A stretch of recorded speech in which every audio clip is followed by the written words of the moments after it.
Hello, Doug Lawrence. How are you doing? I'm doing good, Sean. How's everything? I'm doing all right. Just we, in the pre-roll, we were talking a little bit, kind of catching up. Uh, you know, uh, you asked me how my family was doing, and and how I'm doing and everything. I asked you how you were doing, and so I mean, how are you? How are you doing? How's family? And you mentioned something just about kind of dealing with the kind of loss of life that this whole thing has caused. Yeah, it's been a pretty traumatic experience, man. As you know, the jazz community has really been devastated by a mess. Especially many of our elders have passed because of this COVID-19, and a lot of them are my friends, dear friends, and colleagues that I worked with, recorded with, and I guess the first one that really hit me hard was Wallace Roney. And then I mean, Wallace and I, we were in our 20s when we first met and working in bands together in New York City. And then just a few hours later, Bucky Pizzarelli, who I got the word that he had passed away. And I had also worked a lot with Bucky Pizzarelli, recorded with Bucky. And then a week later, Bucky's wife. And then just the list just keeps going on. And just a few days ago, the great Bootsy Barnes, the great tenor player out of Philadelphia, Philadelphia Jazz Royalty, who really a beautiful person and a great musician. And every time I would come to Philly, if he could make it, he was in the audience. He was there, and he was a real champion of for artists and guys playing a certain way, playing the tenor saxophone. He dug the way I played, and he was always very inspirational. And I mean, it's a tough thing. People have asked me to write some things about it. I wrote something about it, and the truth is that for people like myself who are performing artists, we travel all the time. As you know, you've been out with me with the Count Basie Orchestra. Yeah. And you're on airplanes, you're playing art for audiences, sometimes smaller audiences, sometimes huge audiences, and day in, day out in different hotels, restaurants, the whole thing.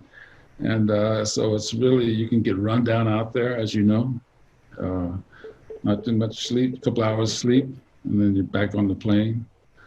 And what caught up to a lot of these musicians. And just doing what we naturally do, which is going to the gig and playing. So it's been tough. I'm not going to try to sugarcoat it.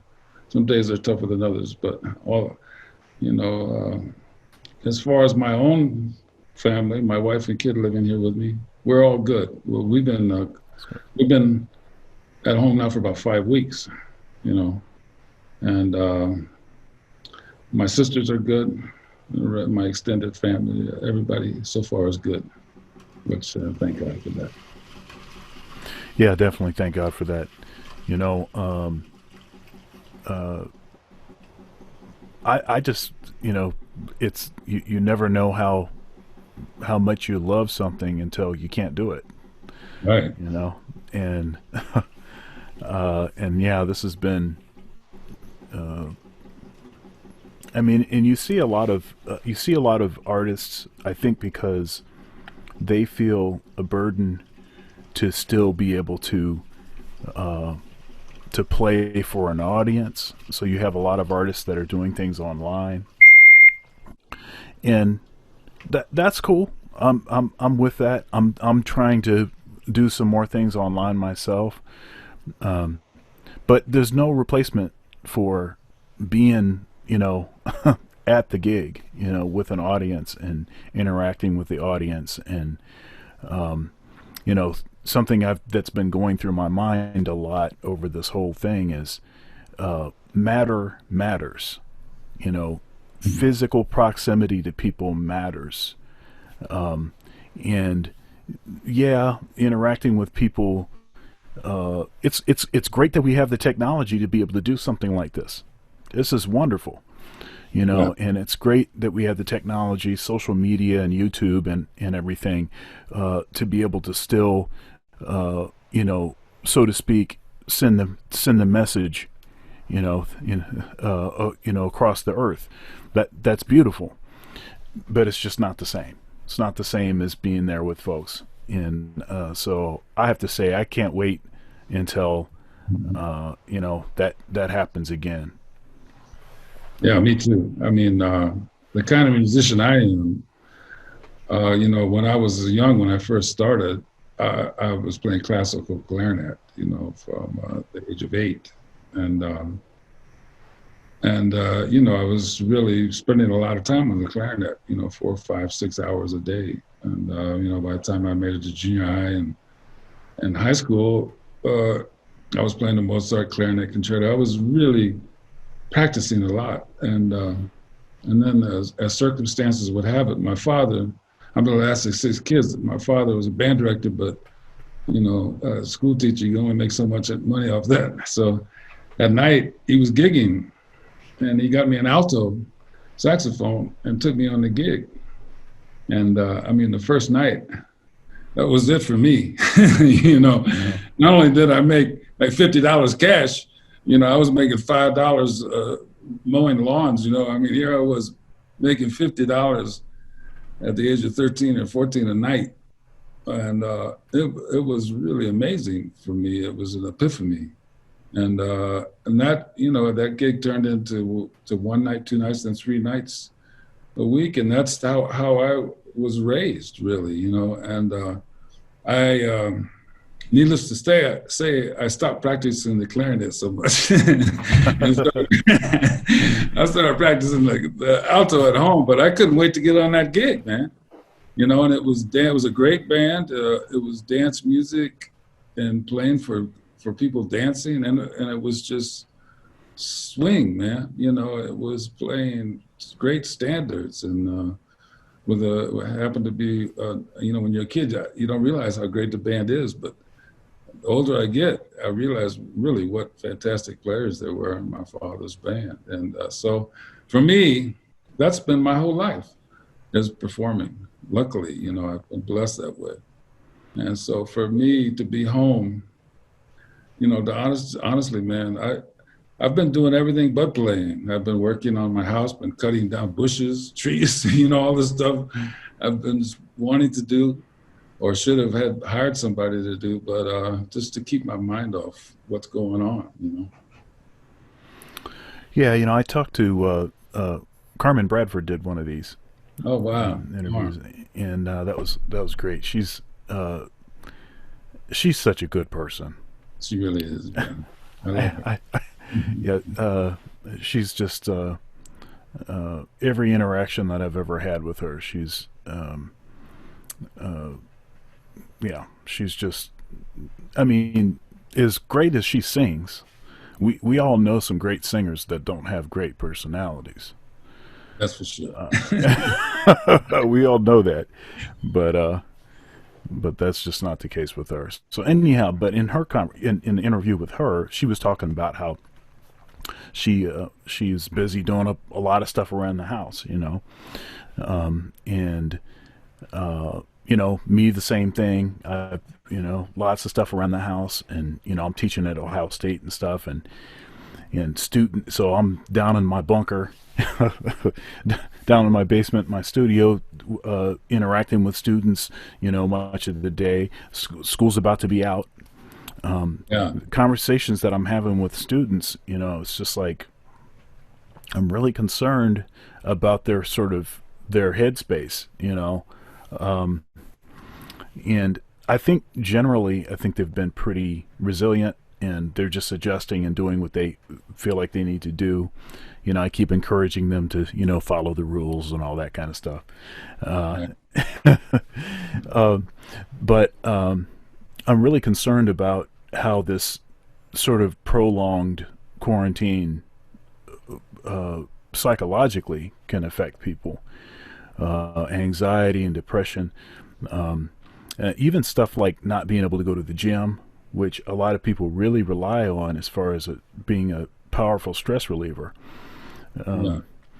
And it's not just, again, matter matters, right? So going to the gym is not just about the equipment that you don't own. I mean, if I had all the same equipment, it still wouldn't be the same experience, and it still wouldn't be the same routine that you set up, getting the bag Right. together, getting all the stuff together, getting my pre-workout stuff together, getting my workout clothes together, go to the gym, get it in, obviously interaction with folks at the gym, and then taking a shower at the gym, heading back out. There's like a rhythm to it. And I think this whole thing, I think, is obviously thrown a big monkey wrench into most of those kinds of routines. And I think there's I think a sizable segment of the population that were just barely hanging on before this thing hit. And so anyhow, you started talking about some of your early experiences with music. Can you talk a little bit about like maybe your home life, your growing up, and maybe some of the stuff that was some of the sounds that you heard around the house? Why did you decide that you wanted to play clarinet when you were 8? All of that kind of stuff. I'm real interested in that. Okay, sure. Well, like I said, there was a lot of kids in the family. All my brothers and sisters played music. There's Oh always wow. music going on around the house. My mother played piano. She would play hymns on the piano, but she was also a dancer. She was really a kind of a famous tap dancer in the South, and so she really had the rhythm. And my father, like I said, was playing professionally as well as teaching school. So there was always music around the house.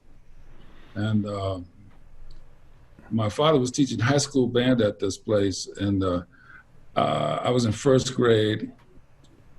My mother had got a job. I couldn't go to. I didn't have a babysitter or anything like that, so I had to go to my dad's high school band after elementary school. I would walk 10 blocks over to the high school band, and he taught me how to play the bass drum. He stood me on a chair, and taught me. I was always tall, but I was big enough to put my knee against the bass drum and hit the bass drum, right? He taught me how to do that. So I was playing bass drum in high school band when I was, and also my mom had put me in first grade a year early because I was tall. And so instead of going in at 7, I went in when I was 6, there I was, and I got pretty good at that. I think at least I could feel it. I enjoyed it, and then some of the high school kids got upset with me because they'd make a mistake, and I said, "Hey, that's what you're playing by." So, that wasn't too cool. But then later on, my father, we lived out. We had, I'm from Louisiana, from New Orleans and Lake Charles in that area. But we left when I was a kid. We were trying to get to Los Angeles. My oldest brother, is a trombone player. Was a trombone player. He's passed away now, but he was playing out in Los Angeles with Louis Bellson and Frank Sinatra, and he was doing pretty well out there. So we were going to go out there, but we never made it. We got as far as New Mexico, Santa Rosa, New Mexico, and kind of ran out of the money and all that sort of thing. And my dad had got a job teaching there, and so it was out in the kind of middle of nowhere, and so we had to drive a lot. And me and my father would be driving, and he taught me this exercise, and it was a game, and this was it. So we're driving for 4 hours, and he's getting me to do this. And when you're a kid, you're laughing, But the whole while, he was developing. This was a real old school technique that he had learned in New Orleans. and he was developing these muscles right here, right? Yeah. So in third grade, by the time he gave me the clarinet, he gives me a clarinet with a Casper clarinet mouthpiece that he had got from the guy who was playing principal clarinet in the Cleveland Orchestra, a Buffet R13, Mm-hmm. and a number 5 reed. Oh. And he gives this to me, and I play, and it's no problem.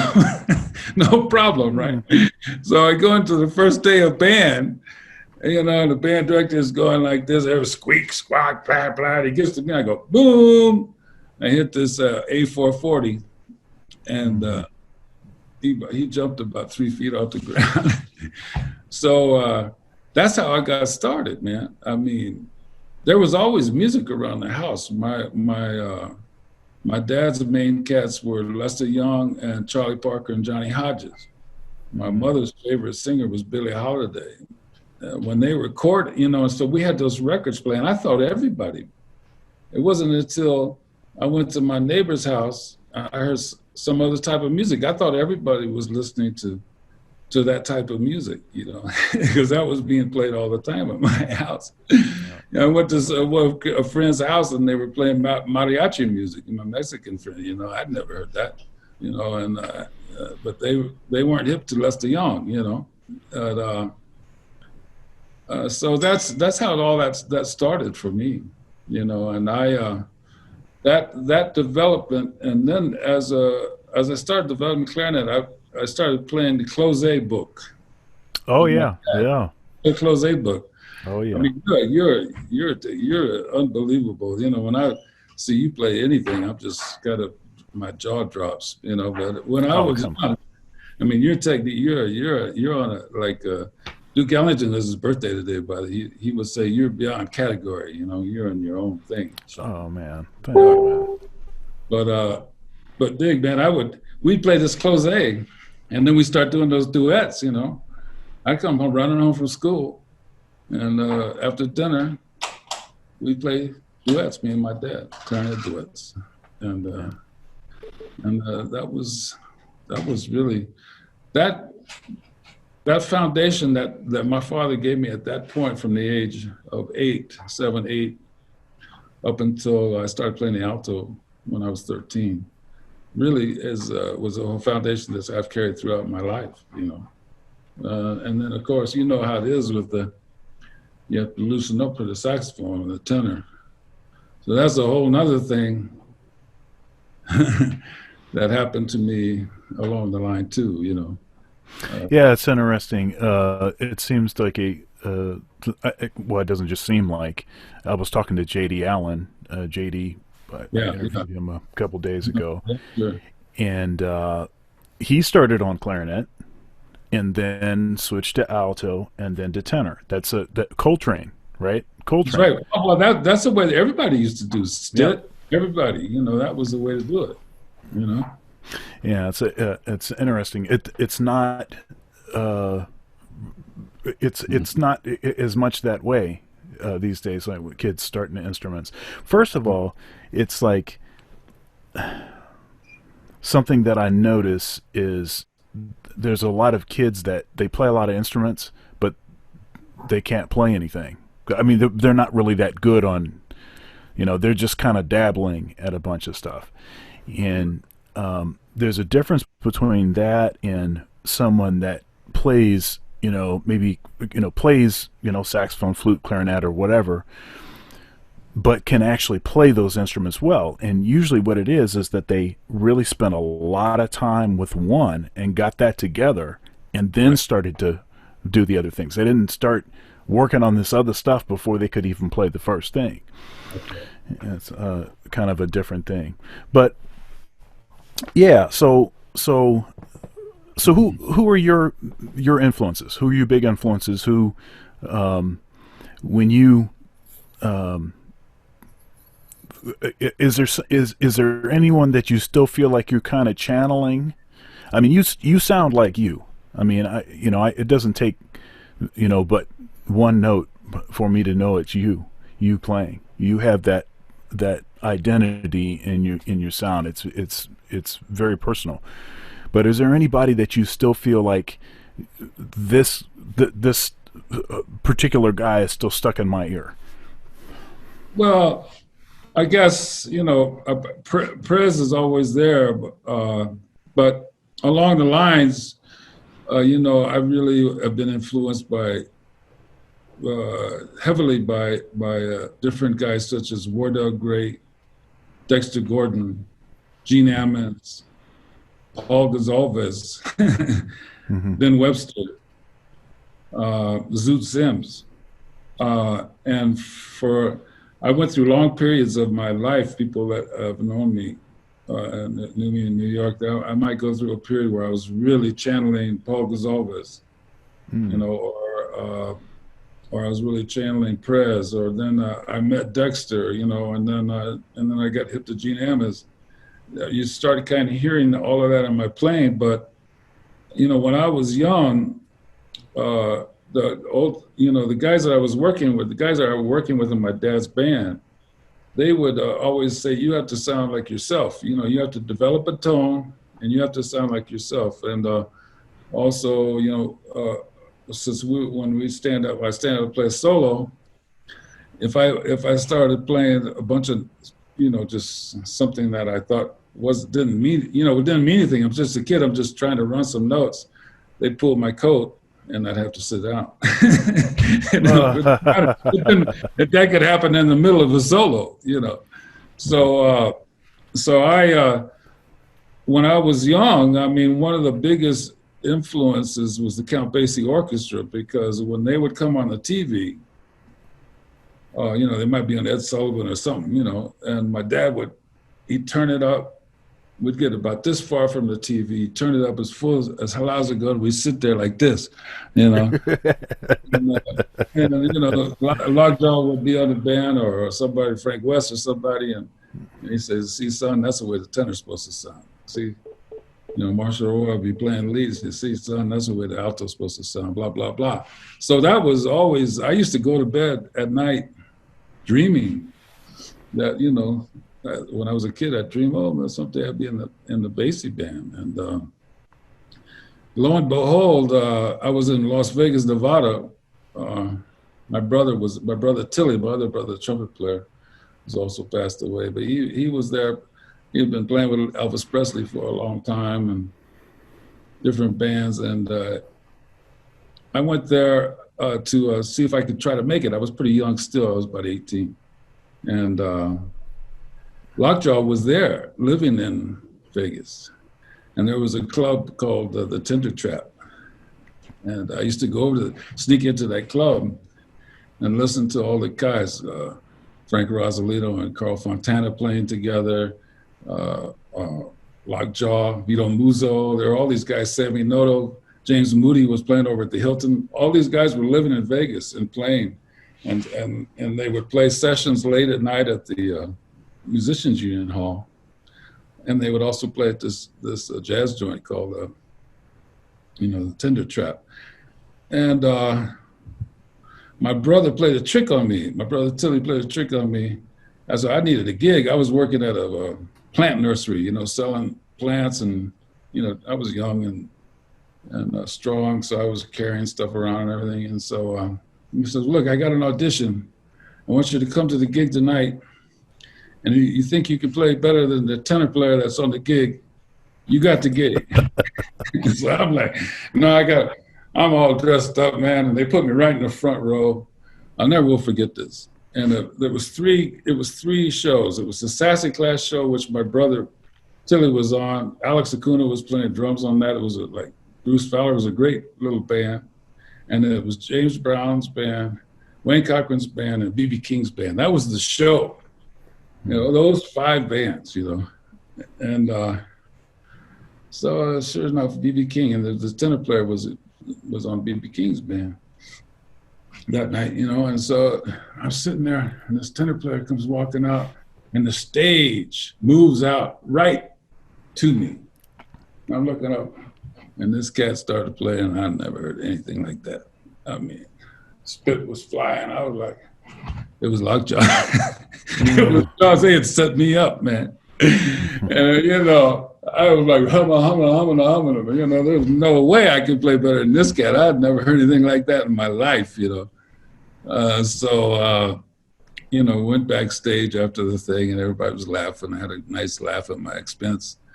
But Jaws gave me some valuable information, and you know, he told me I should get to New York any way I can. And he gave me a number of a guy who I couldn't believe he gave me his number, and that was Frank West. And he says, you know, when you get to New York, call Frank West, which I never did because I was afraid to call him. But I ended up working with Frank shortly after I got to New York. And anyway, that's how that started. So Jaws was also a big influence on me because that was the first time I'd been that close to such greatness. You know, I mean, just otherworldly greatness on the saxophone for me, you know, and that was pretty wild. And how I got to New York was a whole nother story, you know, which I should tell you about. I ended up auditioning for the West Point band, West Point Jazz Band. And James Kamak was in that band. James Sherilla was in that band. Vince Herring came later in that band. So it was a pretty good band. And somehow I won that audition. And I got to West Point. West Point is only 45 minutes to an hour north of New York City. So I was in New York City every night. And or every night that I could be. The rehearsals, I think, were at 8 or 9 in the morning the next morning. So as long as I made those rehearsals, that was cool, you know. And that's how I got to New York. So you said that I think you said you were around 18, and you were like, okay, I'm going to try to get to New York to see if I can do this. When did you know that, okay, music is going to be my career? This is going to be what I'm going to do for a living. Well, I had two things I really loved. I loved playing basketball, and I loved playing the saxophone. And I had I had 3 older brothers. 2 of them were professional musicians that did very well for themselves. And one was an athlete. He didn't want to be a musician. He wanted to be an athlete. And he was also doing very well for himself. As a matter of fact, his son ended up playing for the Toronto Blue Jays and that sort of thing. So I wanted to play ball. My buddies in the neighborhood, man, we won the state championship, you know, in high school. And, you know, nobody was playing bebop, man. Nobody was playing. None of my friends were playing that. They were playing ball. You know how you are when you're a kid. You want to get along, right? And we had a thing, man. We played ball 8 hours a day. So my dad saw how serious I was. So he had my brother come from Louisiana. My brother had been around Pete Maravich and, you know, later on Shaquille O'Neal. He really knew what a real ball player was supposed to be like, my brother, right? So he came to check me out, you know. So we went over to the Air Force Base. We played a pickup game, played another little pickup game, and then we came home for dinner. We were sitting at dinner, and my father says, "Well, Will, what's the story? Can he play?" And my brother Will says, "Well, he's deceptively slow."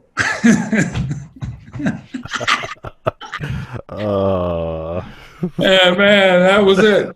That was my family was, you know, they didn't really pull any punches, you know. At that moment, at that very moment, I knew, oh, that was my dream.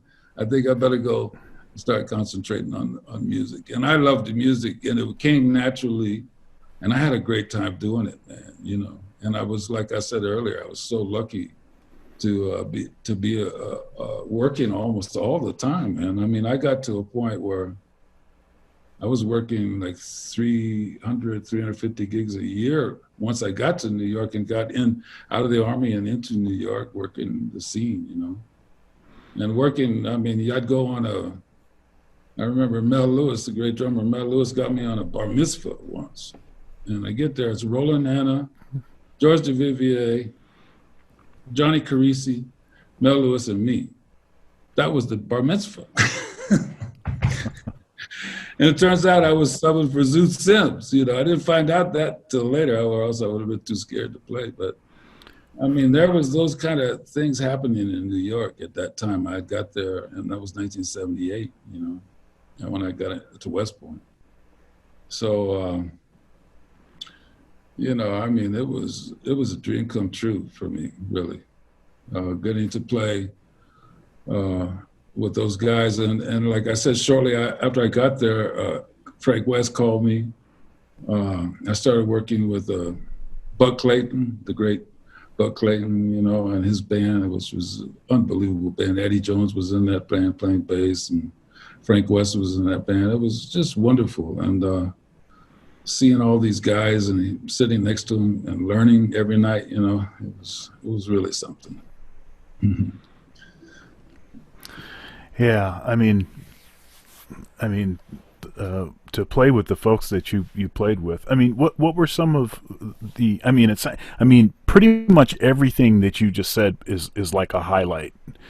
I mean, for you know, it seems like all that stuff is highlight stuff. But was there? I'm sure that there were some moments that really stuck out in your head. Being on the bandstand, playing with certain musicians, playing in certain bands in particular, maybe a group that you fronted, you know, that you were like, man, this is the group that I want to play with. Can you talk a little bit about that? Yeah. Well, I mean, some of the greatest bands I worked on were bands out of New York that a lot of people didn't hear of. One was the Grover Mitchell Orchestra. Grover Mitchell later became the leader of the Count Basie Orchestra. But Grover Mitchell's band, I mean, that was Jerry Dodgen, Frank West, Billy Mitchell, myself, Joe Temperley. You know, I think the first trombone section I ever worked with Grover was Irby Green, J.J. Johnson, Curtis Fuller, and Eddie Burt or something. You know, it's just this unbelievable, you know, I'm showing up at these gigs and I'm like, I do not belong here. You know, you know, and so that Grover would put together some exceptional bands, and we had some exceptional nights, man. You know, Gus Johnson playing drums, and just fantastic. And Buck Clayton also has some unbelievable bands because so many people, you know, wanted to play with those guys because of the bands. And also bands that Lawrence Schoenberg would put together. Lauren was, he was contracting for Benny Goodman, Benny Carter, the American Jazz Orchestra, the Smithsonian Jazz Orchestra. He was contracting for all those orchestras. And so I got on some of those things because I was part of Lawrence stable, you know, and that was a unbelievable stable to be on too, you know. I mean, and also Frank West. Frank West would contract the bands for people like Sarah Vaughan and Ella Fitzgerald and Natalie Cole and Aretha Franklin, and you know, so those kind of things were fantastic for me. And then getting to hear guys that would just blow me away, guys like Billy Mitchell out of Detroit, who lived in Long Island. I remember the first night I worked with Billy, with Grover's band. Billy, right away, Grover he knew I'd never heard Billy in person. And right away, man, the very first solo, Billy jumped up, he gave it to Billy, and Billy went about 6 or 7 choruses and played more than I'd ever dreamed about. And I was like, whoa. And then he just looked at me and sat down, and Grover says, okay, you know, your turn, Doug. And I was like, man, you know, oh man. So it was a lot of those learning experiences. I mean, the guys were tough on me. You know, I know for a fact I can't be as tough on kids when I do master classes or go around to universities or stuff now. I can't be as tough on these kids as these guys were on me, you know. Yeah. Yeah. That's for sure. I mean, I struggle. I mean, I try to be honest with my students, but I struggle sometimes. Like, how much honesty can I give this student? Right. Because their parents get involved and all kind of stuff, and it's just you're not allowed to. Uh, yeah, I mean, Yeah, I understand. I understand completely, and that's must be very difficult for you. I've talked with other professors that are in the same boat, I mean, that's the difference between the University of the Bandstand and the university. right? But the University of the Bandstand doesn't really exist anymore. Yeah, Very rarely does it. I mean, I'm talking about 5 nights a week, 6 nights a week. You're playing because there were so many gigs. There were a lot of gigs, man. Now it's just not. It's getting smaller and smaller and smaller for these kids. Plus, there were always road bands you could go on. There was you get Buddy Richards' band, Woody Herman's band. You had Mercer had his band out to go with Basie. If you were lucky enough to get on that band, I mean, there were road bands. There were places that you could go to play and really get that road experience. And unfortunately, that's that's not that way anymore, man. I mean, I remember once breaking down and crying, man. After I forget who it was, somebody had said something very cutting to me. And Frank West caught me. I was in the men's room or something. He said, "Man, what's wrong with you?" And I said, "Man, so and so." And Frank West says, "Why do you think he told you that?" He said, "If he didn't care anything about you, he wouldn't have said anything." He said that to you because he loves you, because he thinks that you have you have something to offer, or he wouldn't have said anything. And I never thought about that. All of a sudden, the light bulb went on. And I started thinking, "Oh yeah." And then, the more I worked with this particular guy, I realized that was the truth. And the old timers, they didn't want to mess around on the bandstand because that's their livelihood, that's their life. right. Period. And so there's no halftiming on the bandstand with a lot of those old timers. And that I really, with me, if I didn't play good, if I got fired, I'm on the streets. You know what I mean? I remember living at the YMCA in New York City. And, this is before cell phones. They had to get the phone that they would call at the front desk. And, you'd have to carry all your stuff with you to the front desk, because if you left it back at your bed, it'd be stolen. You know what I mean? You go take a shower, you're holding the horn case out the shower curtain while you're taking a shower, So, and don't get me wrong, I got fired plenty, but when you've got to eat, or if you get married and you have to get a family and you're having to support yourself with that horn, you learn fast on how to adapt. And some of those hard lessons can be the ones that are the most valuable. Mm-hmm.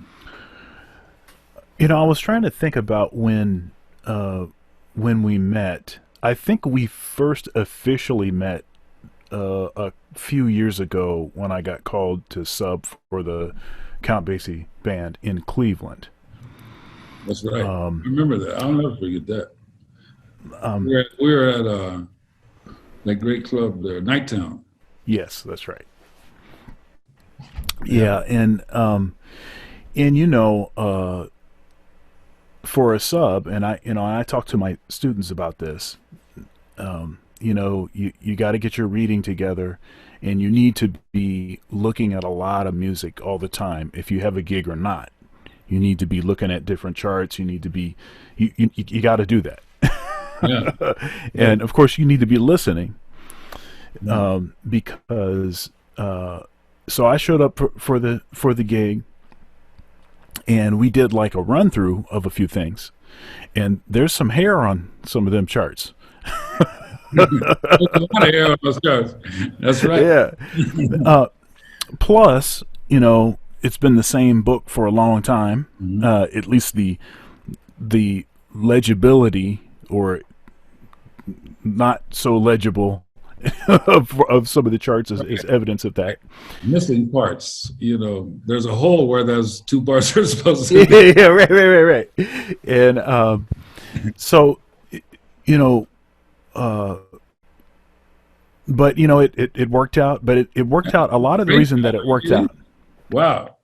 Yeah, I remember Dave Glasser was playing lead on that, right? And Yes, yeah. we took the first break, and I said, "Man, this guy came in and read this unbelievable." We were both astonished because that book, that second alto book, is a tough book anyway. But there's so many, like we were saying, holes in the music. Most cats would like stop and say, "What the heck happened?" But I could tell you were prepared for that, man. You know. I was even wondering if you had got the book earlier, but I know you I wish. Yeah, right. I wish I did.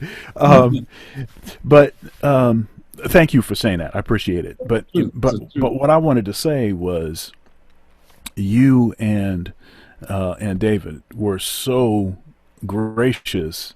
I mean, uh, you know, I've showed up for gigs and done gigs where nobody provided any assistance, and Yeah.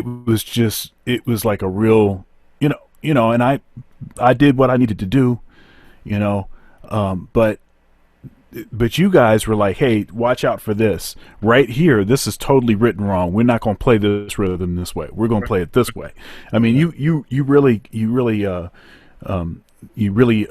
held my hand, as I was figuring out what was going on in the book. Well, we were happy to And do it, and especially after you stood up and played your first solo. That was it, man. We're gonna do everything we could to help you, man. Because you sounded so great. It was beautiful. I'll never forget that. well, thank you. Well, A lot of thank great you. guys have been on that chair too, man. I mean, some of the greatest alto players, Vince. I think the guy just before you, Vince, my dear old friend of 35 years, Vince Herring was there. And all kinds of great alto players on that chair. That's the jazz chair. So it was beautiful, really. Thank you, sir. So we met then, and but I had been knowing about you, of course, prior to that, and you know, if there was ever someone that looks like they're a tenor player, Doug Lawrence looks like he's a tenor player. Oh man. Okay, I mean, you just, the way you hold the horn, the way you play, it's like prototypical cool saxophone player. I mean, you just have that. I mean, you know, I can see you from a distance, and you just your silhouette. It looks like it ought to be like uh, you know, like a logo or something. you know, I you, don't know. I don't know how I got that way. I've always been that way. I mean, George Cables recently said something to me. He says, "Man," he says, "even when you don't have the horn, you still look like a tenor player. You're not. Your neck is bent over from holding that horn for 40 years." I'm like, man. But yeah, so yeah, you and George, man.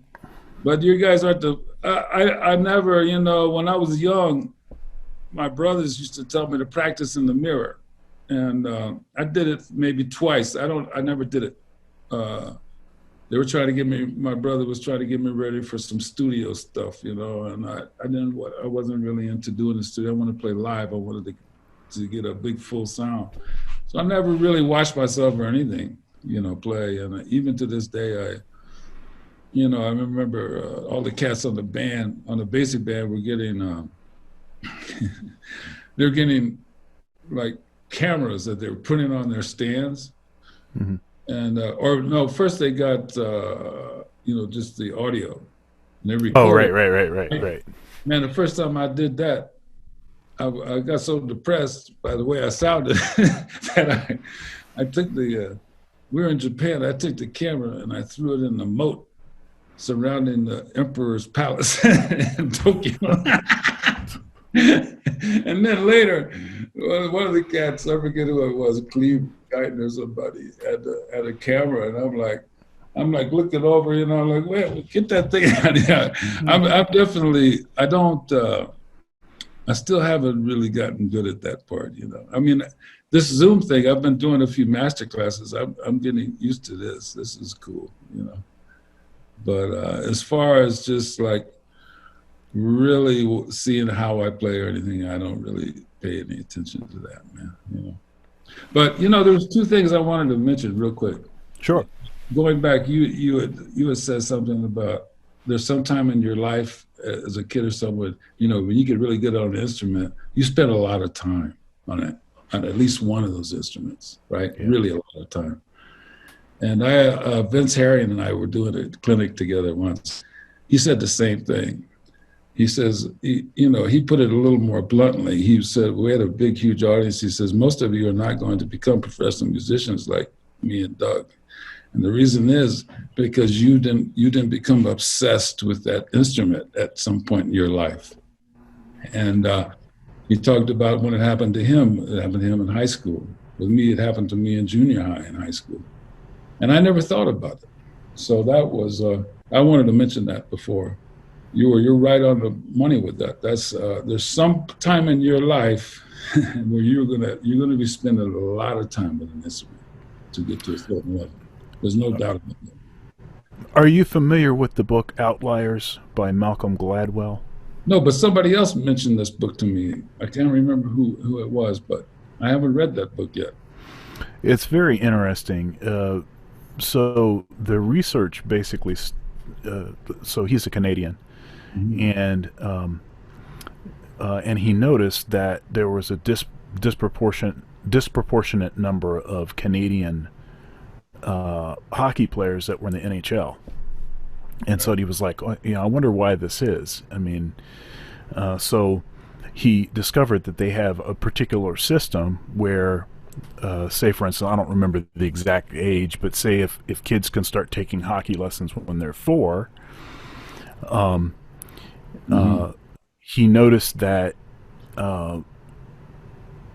disproportionately the kids that had a birth date that would give them more months because they turned 4 sooner or later or whatever, that disproportionately they would be in the NHL.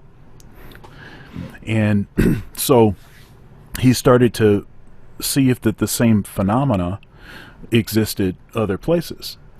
So musicians, you know, doctors, you know, I mean, he uses Mozart as an example. He uses, what is it? The Beatles. He used the Beatles as an example. And so what he discovers is that if you're going to make a significant contribution to your discipline, then it requires at least 10,000 hours.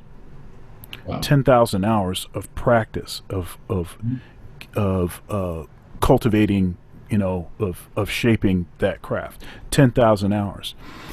And so what gives someone that starts earlier, younger, what gives them an advantage is that they can get to the 10,000 hours sooner or faster than someone else. Now, that's still no replacement for the passage of time and experience in, and with something like music, obviously, you can have all the facility and understand the language, so to speak, but you might not have anything to say yet, right? Because you haven't lived long enough to develop a story, you know. And but in general, he says this 10,000 hours. Now, one other thing that he would say is that we know that talent is not equal. Not everybody has the same amount of natural ability. But what he was able to do was to find whatever that sort of necessary amount of talent or natural ability is, and then everything else is time spent. Mm-hmm. Everything else is time spent. Yeah. You could have more natural ability and spend less time, and someone that had enough natural ability would outproduce you because you never spent the time. That's right. So that's basically, I mean, and that's a really like crude, that book has a lot of nuance, and I probably got some details wrong, but really good book. Sounds very interesting. I mean, it really sounds right on the nail. You're not the first one to mention that book to me. I can't remember who else did, but I'm gonna read that. It's you have to spend the hours. And the other thing I was gonna to mention to you that all the other questions I didn't get to answer yet went off into something else. But leading my own bands, I've been fortunate enough to lead some big bands and some small groups, and really I like what I've been doing recently. The best. I think that I'm 63 now. I've had a horn in my mouth since I was 8. That's 55 years, right? I've been blowing on something, trying to make music and communicate some love and make something happen, and really groove. I mean, and swing, and really touch people and make myself happy. And I think the cats that I play with now, there's 2 drummers that I've been working with over the past couple of years, and they're both legendary drummers, Jimmy Cobb and Louis Hayes. And working with both of those guys is like, it's like being at home, man. And the piano player, George Cables, who I've known for years. My most recent band was with George, John Weber, who I've known for 35 years, and Louis Hayes, who took Jimmy's place because Jimmy's been a little under the weather. But when I get to work with these guys, we don't have to say anything. We don't have to talk about anything. You just call the tune. Most of the time, you don't even have to call the key because we know what it is. And boom, we hit. And when I listen back to the playbacks of any of this stuff, for instance, if somebody's recorded off the board or something, I really am playing my best, and I feel good. I feel good about it. And I think that that's the great thing about being a musician. It may take me a lot longer to go out there and cut that tree down that I've been trying to cut down for the last 2 days. Now, when I was young, I could probably get it down in a couple of hours, but the saxophone, the tenor saxophone, I'm definitely playing better than I've ever played, no doubt about it. And so I like playing with guys I've known for a long time, and guys that really, as a friend of mine used to say, if you know what to do, it's easy, so the feel is there. That's, it's just easy for me to play. Well, I'm certainly glad that you weren't as good a basketball player as you are a saxophone player.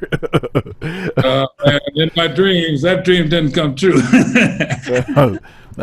My man was Wilt Chamberlain, man.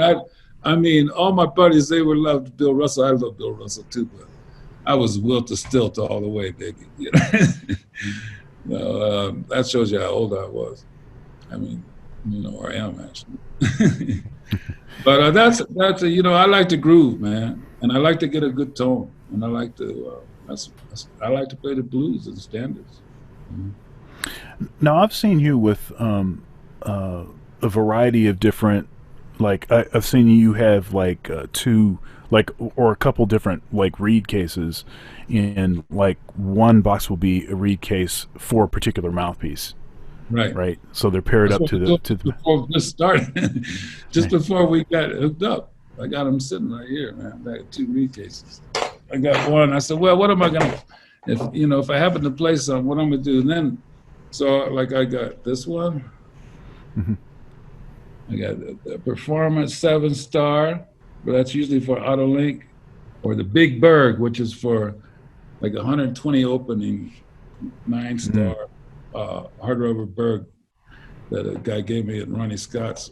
Both have a great sound, totally different thing. I haven't been playing much. I've been chopping trees, so I don't have the chops for the Berg. So I got this, and I had my old No USA Auto Link, and then I remembered my dear friend, the great organist Joey DiFrancesco, has sent me a present in the mail, a mouthpiece, man, and it's a copy of a 1940s Dukov Stubby. And so I put that on, and sure enough, it sounded, didn't sound too bad. It sounded pretty good. And Joey's playing tenor now. Joey sounded good on the tenor, man. He sends me videos almost every day. And talk about a talented dude. Have you ever seen those videos? Yeah, I have. And it's so one of those tours that we did with the Basie band, we played with Joey. Oh, we did. Okay, and I think it wasn't that long after he had started really practicing a lot, Yeah. And I remember overhearing some conversations that you guys were having about playing the horn and stuff. And I guess his father or his grandfather or something was a tenor player. His grandfather's tenor player. He's playing his grandfather's tenors, and I think his uncle, his father played organ. So that's that music is running all through there. He's like a kid with the tenor, man. He's like he's like I was when I was 13. It's a beautiful thing to see. Yeah, I see this often. If you can get bored in music, something is wrong with you. There is so much stuff. Yeah. There is so much stuff. I mean, a strategy that I've taken anytime that I've felt maybe less inspired is I'll learn another instrument, or I'll learn how to write for a different kind of ensemble, or or I'll pick up a piece of technology, and I'll be like, hey, okay, now what's this about? Who's dealing with this? Let me see what's happening with this. And that's all on the production side, the creation side of the music. Then you can get on the, mixing sound, audio engineering, you can, for live and for studio, you can get into, the business of music. Yeah, I mean, dude. I mean, how can you get? I was a cat like you that's got the kind of mind you have. I'm looking at your studio now. You got all that stuff around. You can play every instrument great. I mean, you enjoy the same kind of thing where you can just pick things up and do all this stuff. Guys like me, man, I'm like, I'm concentrating on my reed and my horn.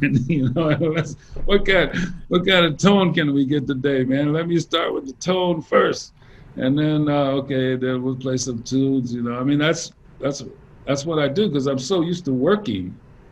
Usually I just to go into the gig or getting ready for the gig, but now that I'm not working because of this crisis, it's a little different for me. But everybody's different, I guess.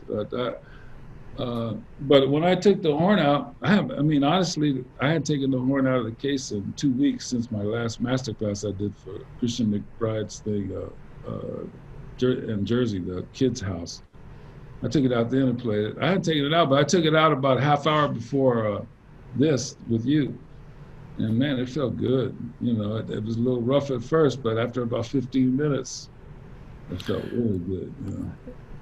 Sometimes you just, I know myself, sometimes I just need a break. I need to and sometimes my the other things in my life, my family, my job, that stuff it takes over sometimes. Right.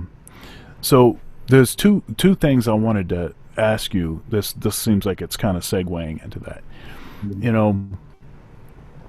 From the day we met and all the gigs that we've done with the Basie band together, you talk about your daughter all the time.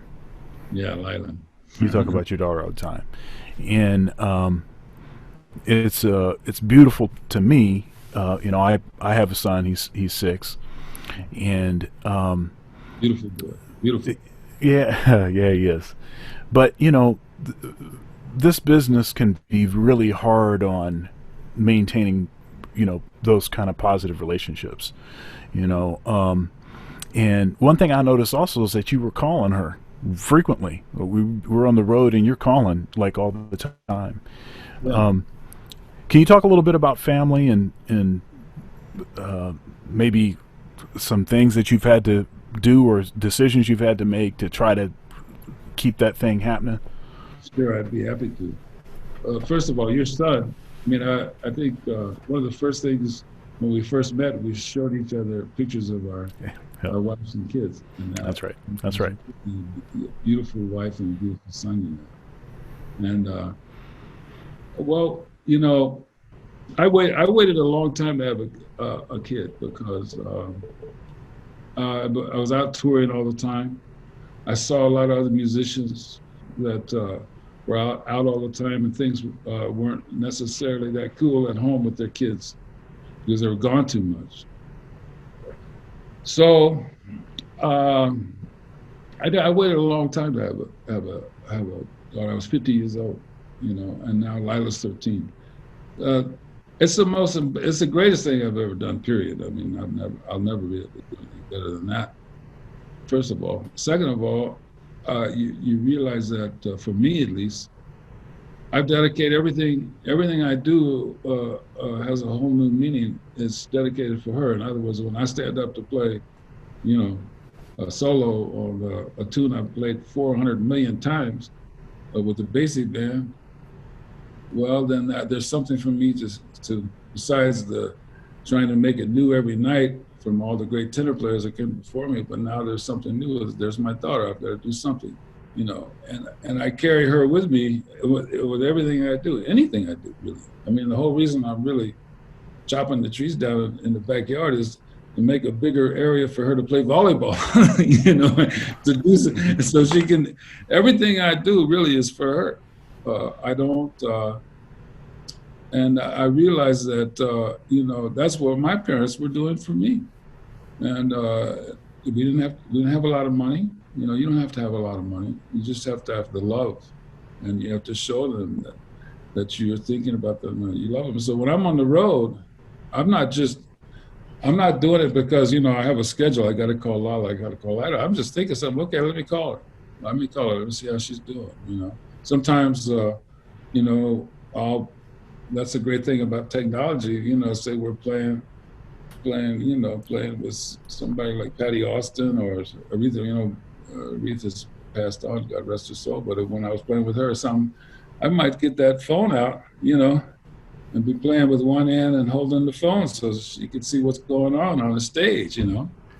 And it's important to stay, for me, and I think everybody, stay connected to your children because they're everything. And the great Johnny Williams, the baritone saxophone player in the band, we were on tour in Japan when my wife was about ready to have the baby. I didn't realize it, but he says, "Man, you're a nervous wreck." I didn't know it, but I was, you know, even before my kid was born, that was all I was thinking about. And he says, you know, when your kid is born, you're going to play better, you're going to act better, everything in your life is going to have a new meaning. And he was right. Johnny was right about that. And so that's how I feel about it. I think that obviously kids are our future, the future of this planet.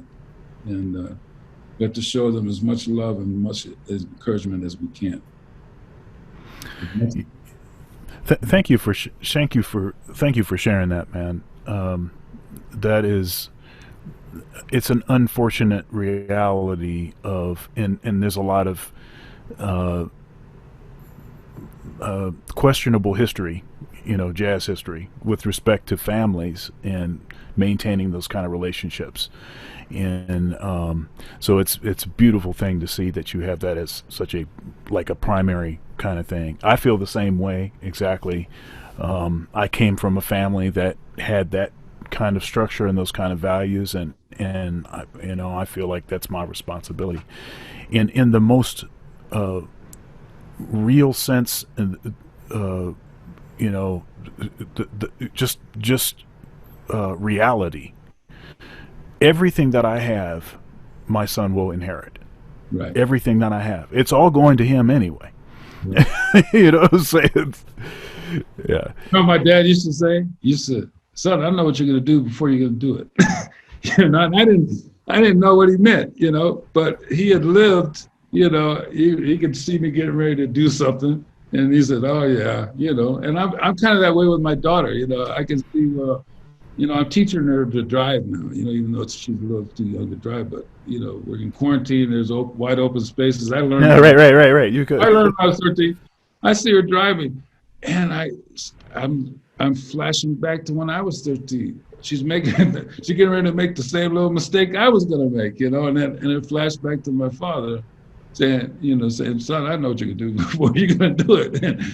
And it's a beautiful thing when you can experience that with your child.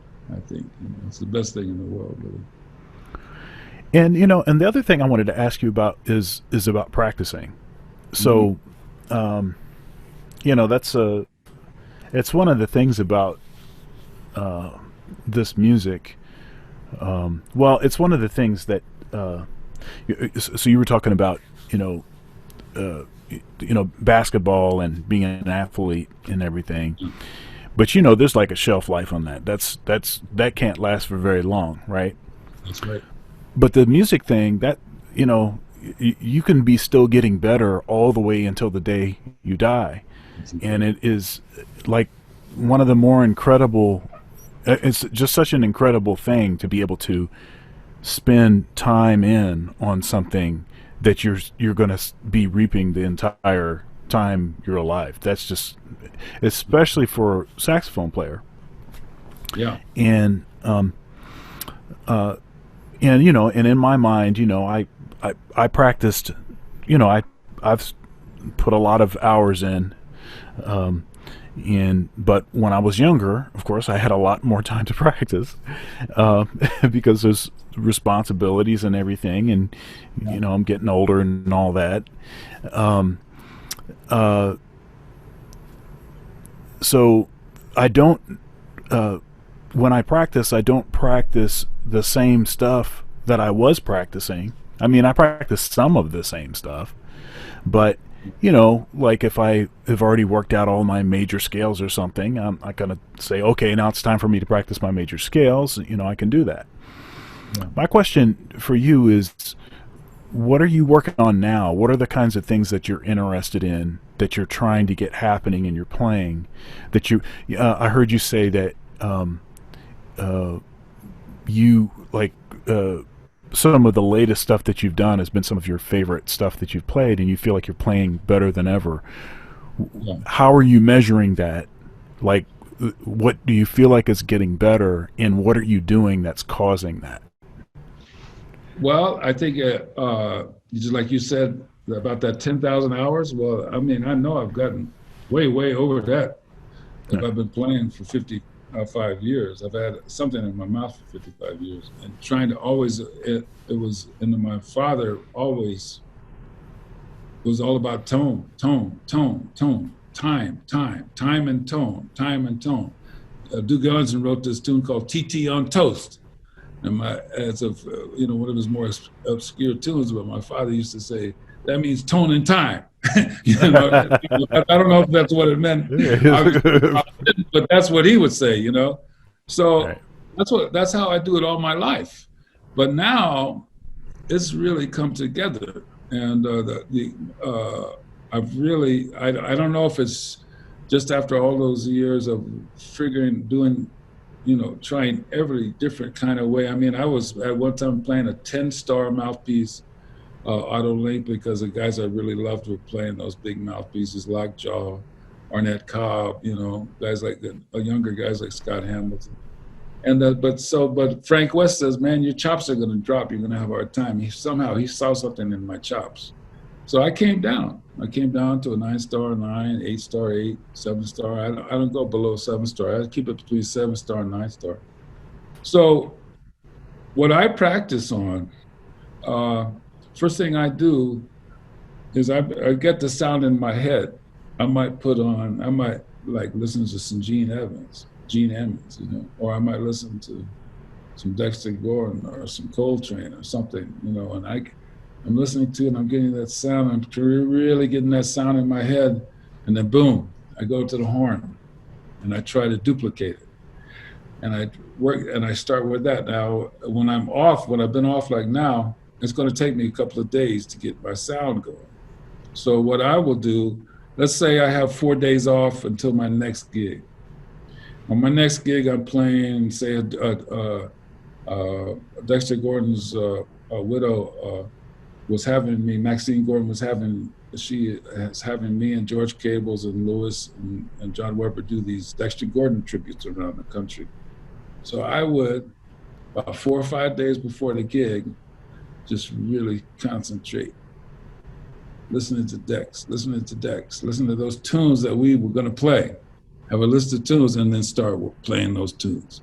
Not necessarily improvising on them, just really playing the melodies, playing the melodies, playing the melodies, playing the melodies over and over, playing them a little different every time, trying to figure out what's going to sound the best, or how's it going to sound. I know what George is going to be doing, and Lewis, how's it going to sound, and that's how I work on it. And I got that from that type of practicing. I got that from two people. One is the late great singer Terry Thornton. She was an unbelievable singer. You can look her up. She's from Detroit. If you don't know her, you probably know who she is, but people should check her out. And Tony Bennett. Those two singers who I work with a lot, they really get a song and they have to live what they call living with it, living with it, living with it, living with it. Mm. That's how I do it. And then the improvisation, I might wait till the last day before I go actually on the gig to actually go through the changes, play the changes. But really what I'm concentrating on is phrasing and tone and everything that goes with that. Getting this together, getting the reed together, the mouthpiece, That's how I do it now. And I remember my dad, when I was a kid, he said, man, I used to check out, what is Charlie Parker, what is he wearing? What does he do? How's he act? How does he walk? And I used to try to imitate everything he did. He did that with Johnny Hodges. He would try to imitate the way they dressed, everything. And he used to tell me to do that. He says, yeah, he says, he said, I see you listening to Wardell Gray. Here's some pictures of Wardell, listen to how Wardell does this, and it become like almost a subconscious thing. That's the same basically the same technique I use.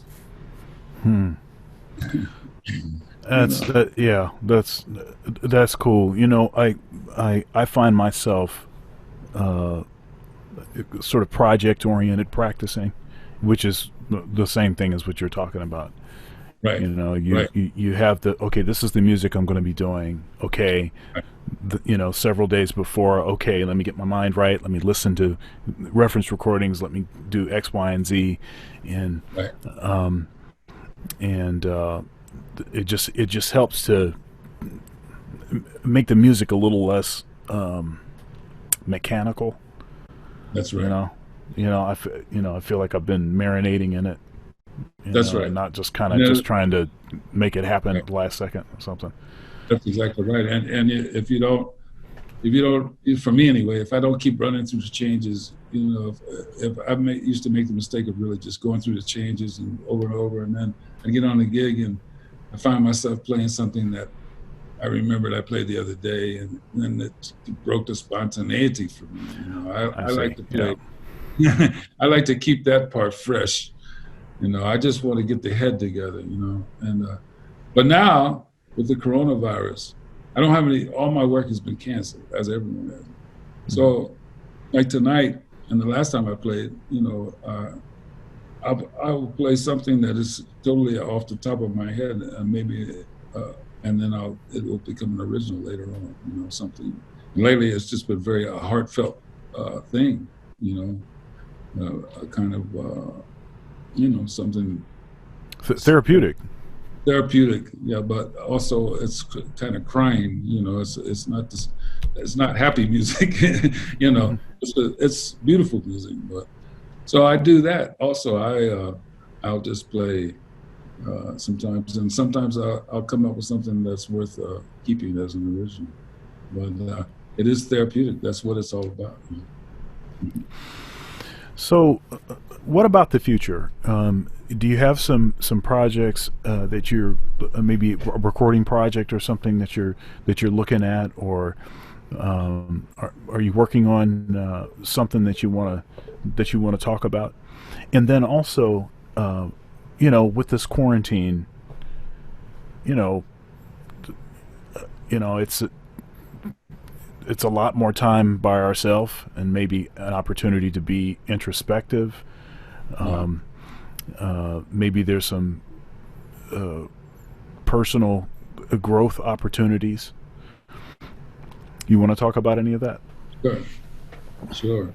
Uh, well, I mean, I had a kind of a banner year coming up. It was going to be good. We are going to do some gigs with that band I was telling you about earlier with George Cables and Louis Hayes and Weber, and maybe add a couple of trumpet players and some gigs.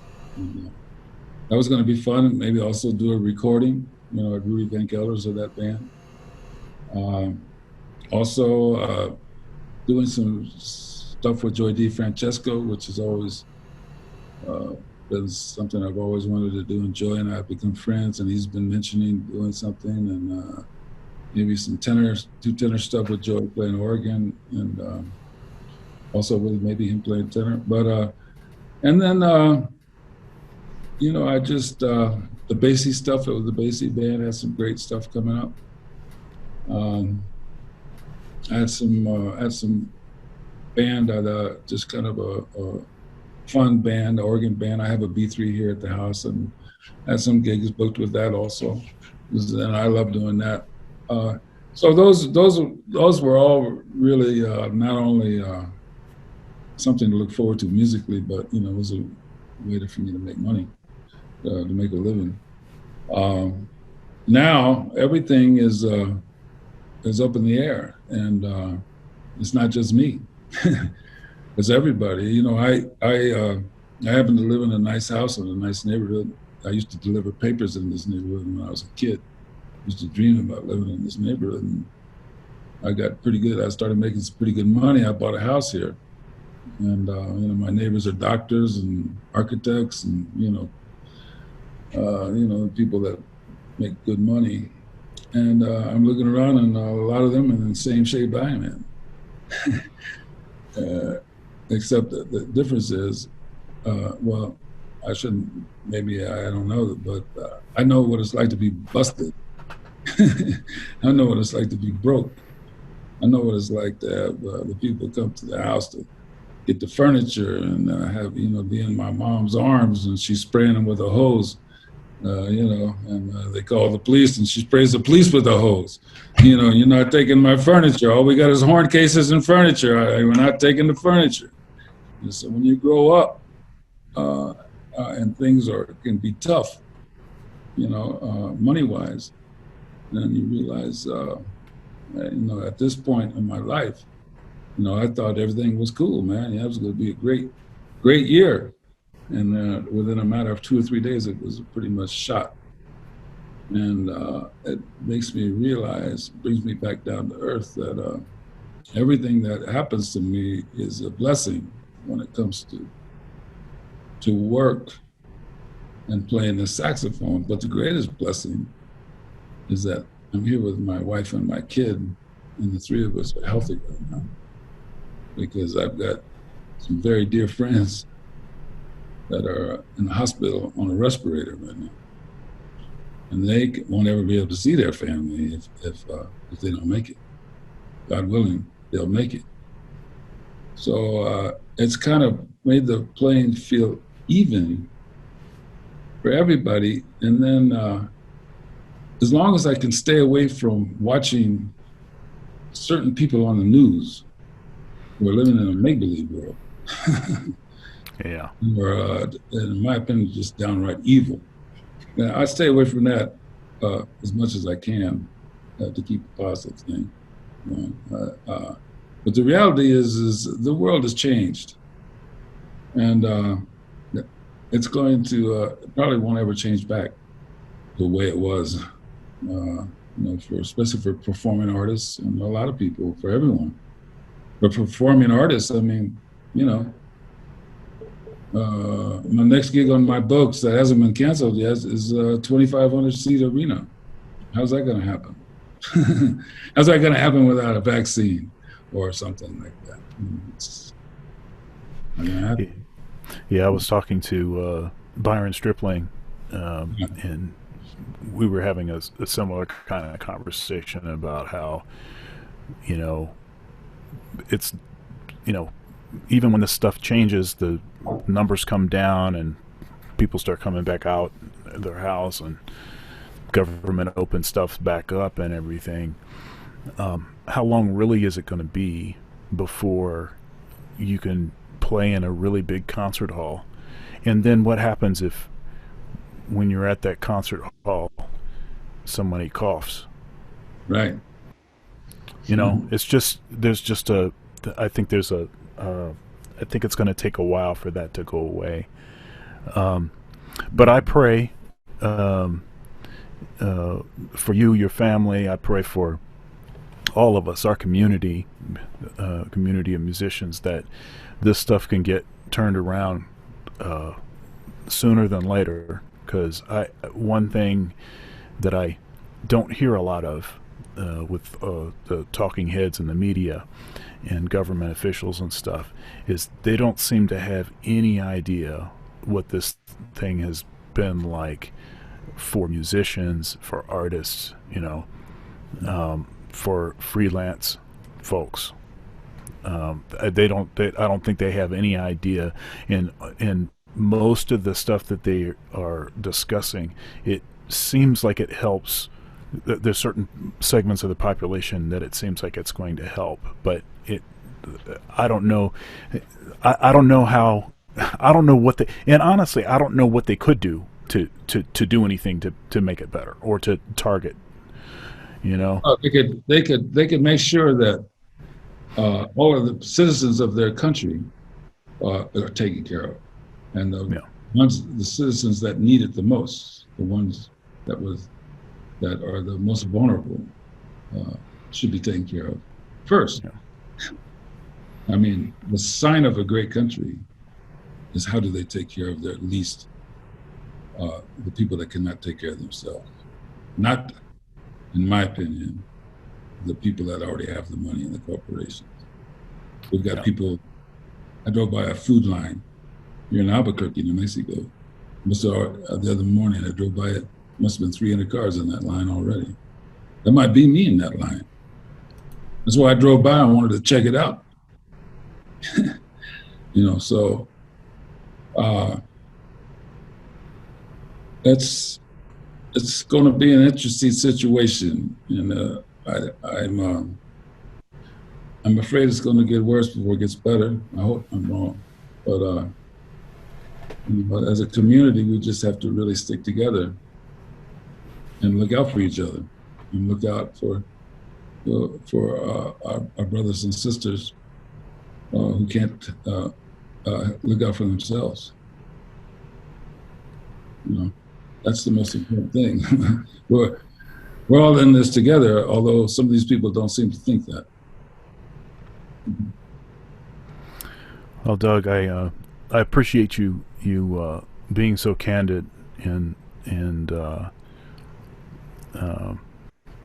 sharing what you've shared. And I, like I said, I pray for you and your family. I pray for our community, for our country, our world, and that we'll move off of this thing quickly. And Thank you so much for that, Sean. yeah, I pray for you and your family, for all of us. Get through it one way or another. one last thing I wanted to ask you is about the neck on your tenor. So now it hasn't always been the same one. Nope. Hasn't always been the same one. A couple of the different tours we've done, you were. It seems like you're always kind of trying something. Yeah. Yeah. Yeah. And, but the neck in particular I'm talking about is it doesn't have a cork. It has like a yeah. can you talk a little bit about that neck? Well, well, I've come to play this neck almost exclusively now. When you and I first met back in Cleveland, I was kind of going between two or three different necks. Hmm. The first reason I was playing this neck is because it really kept my tenor in tune. I was having some pitch problems, uh, especially in the palm keys and higher register. I was playing another neck that really had a great sound, but the pitch was all everywhere. And I was so I had this neck in the case. I was in Tokyo, and I put this neck on. I was playing a gig, and Jason Marshall, was playing baritone on the gig. He says, "That's the one. Leave that one on." And even though I wasn't used to the sound of it yet, I understood what he meant because it was really locking in the pitch. Mm. So I went and I had it gold plated, silver and gold plated, and that made it a little richer sound. And then I just started really playing it a lot. I've been playing it with this gold plated uh, uh, tenor that was made for me by Tenor Madness by Randy Jones in Iowa. And I was starting to really get used to it. And the main reason I started with the neck was the pitch. And then now I've really figured out how to develop a good sound on it. I recorded, I got a recording the other day. Someone sent me a recording the other day that I was doing with George Cables and Lewis and Weber. And man, it sounded good. And I don't usually ever say that about my sound, I was like, oh my God. But that was probably the best recorded sound. And it was a live one that I've got. So I know I'm on the right track. And I can play any, this is made by a brass, trumpet brass guy named Warburton. I forget what his name is Jerry Warburton or something. But anyway, he's very good with mouthpieces and brass things. But for a while, he was making these necks. I think he still is. But this is one of the earlier ones. And these come off. You have to have a special pair of pliers. But you can remove this, different size on depending on the mouthpiece. You can also remove this, depending. You can fit it on a Selmer or a Kahn, anything. Huh. But this is an old one. I picked this up in London. And it's one of their first ones, and it happens to be a beauty. So that's why I play it. Yeah, and what I noticed. You also said, yeah, I like that deck. Oh yeah. I mean, I liked it. I mean, Doug, I'm gonna be honest. You always sound great to me. I always dig your sound, and I think I would dig your sound even if you were playing on a student horn. I would just dig you. Can't get away from the sound. But that neck, I think the first thing I noticed was because it doesn't have a cork, and that's a typical issue, getting necks recorked after a while, and that seemed like a really smart solution for a common issue. Yeah, his name is Terry Warburton. Yeah, he came up with this. I mean, he's kind of a genius when it comes up to making things, fabricating things. I mean, he does it for brass instruments, and he came up with this, and it has little rubber O-rings. Never wears out. Yeah, and you can get different sizes. And even if it did wear out, it's just a piece of rubber. It's a little rubber. You can buy O-rings, or they'll send them to you for free. Actually, they send me some O-rings for this one. Yeah. And it's funny because every one of these little things sound differently, and they have different. I use a straight one, but they have different concavities.